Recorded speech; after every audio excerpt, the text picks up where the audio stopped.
welcome to another episode of the Mental Health Ranger, where we talk about all things mental health but from a psychosocial perspective. So today I've been talking with people quite a bit about the medical perspective of mental health, which often includes talking about people having some kind of imbalance, which has been prevalent in our ways of thinking for a long time. I believe that it's my job and role to actually demystify that somewhat and to look at things slightly different for people who that doesn't actually fit with. So what I do is look at things from what we call a psychosocial perspective, but also look at some real hands-on tips and things that you can actually apply to your life, and maybe just start to educate you to maybe start thinking a little bit differently about your mental health.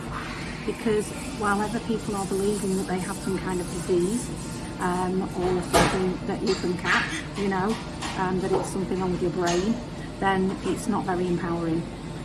Whereas in reality, that there are ways in which you can look at your mental health differently and address it differently, and certainly with a different understanding about it and ways in which to manage it differently, you can overcome any difficulties that you are experiencing.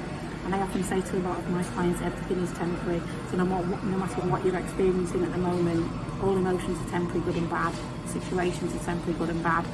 So that's the first part in what we try and do within Illuminate and the Mental Health Ranger, is promoting hope.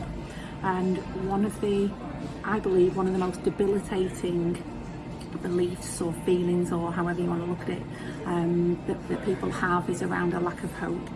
And when people have lost that and they have no hope, no belief that they have any role left in life or in that their future will be better, that brings about despair. And that can look like what you would call medically depression. I'm not disputing that it exists, and I've worked with a lot of people over time who are quite acutely, chronically depressed, and have experienced it myself. And I've experienced it with family members and loved ones, so I'm not disputing that it does exist. But what I am saying is that there are different and more humane ways of making it better, basically, without having to rely upon harmful medications. And again, that's not true for everyone. Some people find some temporary relief from medication, but it is heavily relied upon and often given without the full discussion around side effects or how to come off it.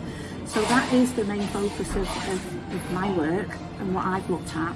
And I do have a belief and knowledge, because I've worked it, and I've worked with people for a long time, for 20 years. So I know that there are other ways of working with people to promote a more chance of recovery. And I know that there are different ways of doing it, and it doesn't have to be a medical way. You don't have to be coerced into doing it in terms of what professionals want from you, and it's about exploring those options and what fits right with you and what sits right with you, not necessarily the one size fits all medical model. So if you do like the work that we do, then please feel free to tune in again or like and subscribe, and I'll look forward to speaking to you again. Bye.